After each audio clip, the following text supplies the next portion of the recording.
and the fact that we saw the era of Sufism, which also relates to the same philosophy and thinking. So his predecessors were, of course, Ar-Razi, but he was acknowledged by Abu Sina and Ibn Rushd, and Maimonides, who was a Jewish philosopher, he also praised what Farabi had written.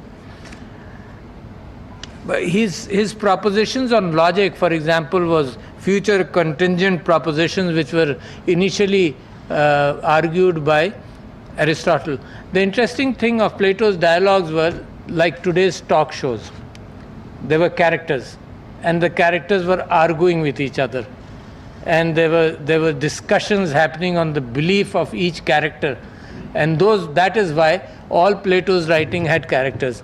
In fact, except for the Apology, the Apology was the defense of Socrates when he was charged with different crimes, and that was his defense. So it didn't that Apology did not have any character, but all of other Plato's dialogues had characters asking and arguing on different pretexts. So one example which appealed to me, I don't exactly remember, was a mathematical example of Achilles' race with the tortoise. That was Plato in his dialogues, arguing the fact, not realizing or not putting in, or there was no reality or dimension of time. So there were three realities, three dimensions, length, width, and height, and there was no dimension. And the argument was about that the Achilles, who was a Greek runner, who will never win the battle with the tortoise, because the tortoise is giving a 10-foot advantage in the race. The time Achilles would reach this 10th foot, 10 feet, the tortoise would have gone 1 upon 10th of the foot further ahead. And when Achilles would reach that 1/10 of a foot, the tortoise would have gone 1/100th of a foot ahead. So it was a mathematical argument. Unless you bring in the dimension of time, it wouldn't get settled. So Aristotle had a future contingent proposition in which a sea battle, for example, a statement like the sea battle will happen tomorrow.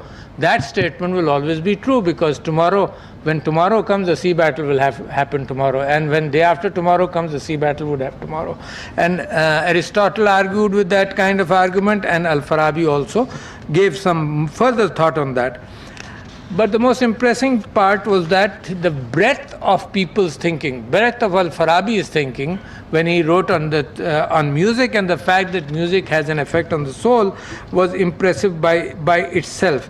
And I still remember, my father, according to the Islamic teachings, never liked music. And when we started practicing together, I believed I put up background music in my clinic, and he disliked it. But when he got ill and he went to the United States, when he got ill, he had to be in the hospital. And when he came back, and he said, "Beta, music was very soothing." So something, when you take upon judgments, you can always learn what happens in the future. Al-Farabi wrote his book of letters, which was a semantic discussion. And semantics is a very important part of all our thinking. Maybe we realize it or not, because we are limited by the number of words we can use, and we are limited in the usage of those words by our feelings, and we are limited by millions of inputs in our lives. And when we try to communicate, we are again limited by our emotions and our limitation of word knowledge. And the other person who distills that knowledge, he does it under his own mechanism and under his own understanding of life. So Farabi also wrote on the book of letters. Then he wrote on vacuum. I am very impressed by how he described then that there is a higher world, immaterial world of the cosmology of the universe, and there's a lower world where we are with our bodies, we are limited, we decay, but there's a link between both these worlds, and that is the world of rational intelligence. When we try and understand what we are with what is there forever, I think that is a very important contribution of Farabi. He wrote also on happiness, and he was a very prolific writer. He wrote a number of treatises, and probably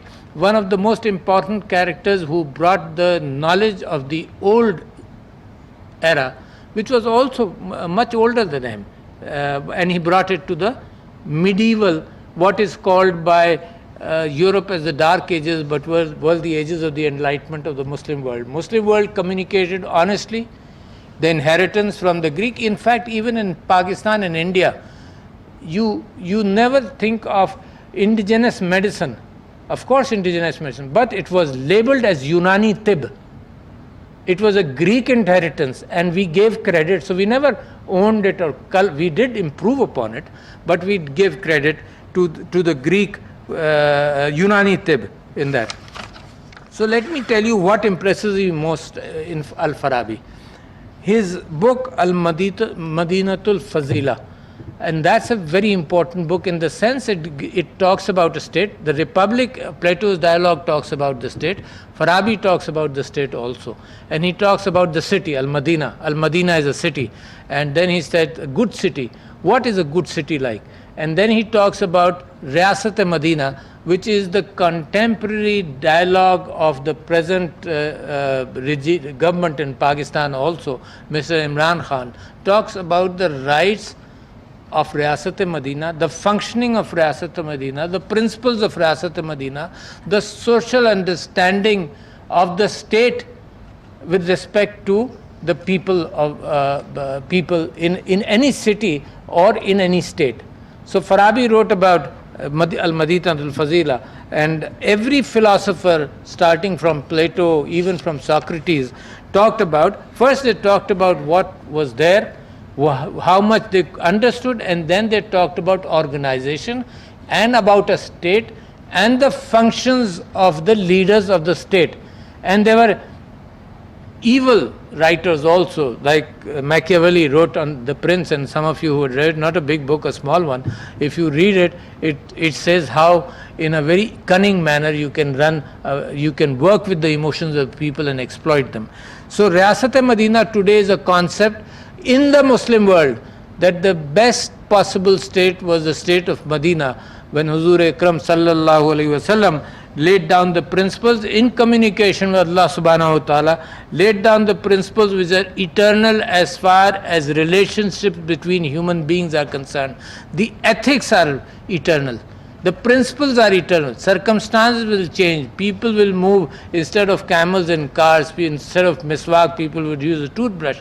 But the principles remain the same, because humanity in its emotions will never change. Humanity lives with its emotions, which are love, hate and phobias, like I mentioned somewhere also a few days ago.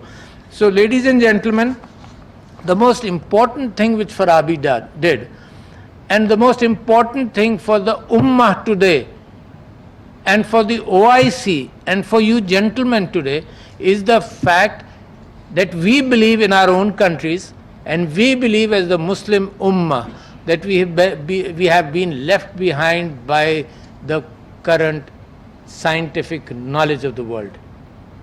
And it is running faster. If you thought that knowledge is going at a pace where you can catch up with it, let me give you some news. It is running much faster than what you ever thought. There is a change which is happening. There is a change like the Industrial Revolution, for example. There is changes in artificial intelligence and thinking, which is around the corner, and it is very fast. I was reading a book, Super Intelligence by Nick Bostrom, and the fact that we do not know what will happen in the next 10 years means that we'll be left further behind. There's an acceleration which is around us. So it is very alarming for me to present to you, before you, and this forum is one forum which is talking about the most important situation. Like, for example, about 100 years ago, about 150 years ago, when Sir Syed Ahmad Khan in India and Pakistan, in this region, when he talked about that the Muslims have to learn, it was a process which we thought it will take a couple of generations, and if you start learning, you will catch up. That is not true today. You don't have the time of a couple of generations anymore. By the time we will learn what is happening, science, technology, artificial intelligence, the internet would have gone far beyond. So therefore, this is a warning bell. And in fact, Comstek is a great institution, in fact, which should have the burden, which should carry the burden of trying to motivate the Islamic world, that unless you have knowledge, you will not be able to improve your lot. It's not the question of defense, it's not the question of armaments. If you purchase armaments from somebody, they are stale the time you purchase it. Sometimes we may have pride that we have purchased these armaments and we are strong. The strength comes from intellect, the strength comes from thinking, the strength comes from building characters, the strength comes from principles, the strength comes from ethics, which Islam has given to you as a permanence. You have that strength. But that strength has to be translated into scientific current knowledge to have an advantage, not on other countries. Islam never thinks of exploitation. Islam thinks of serving your own lot well. Islam thinks of insaf. Islam thinks of establishing a state where the rights of people, that is the biggest message of Islam, the message that Allah is one, and the message that the Prophet is the last Prophet of Allah subhanahu wa ta'ala, just lays down the principles on which then you learn. So the source is described, and the source is described for you to believe that whatever information is coming to you, therefore, is the true information. So you don't have to follow the scientific principles of Islam. The principles of Islam are more ethical and moral. And today in the world, if you look around in the United Nations, the international forums, there is lack of morality.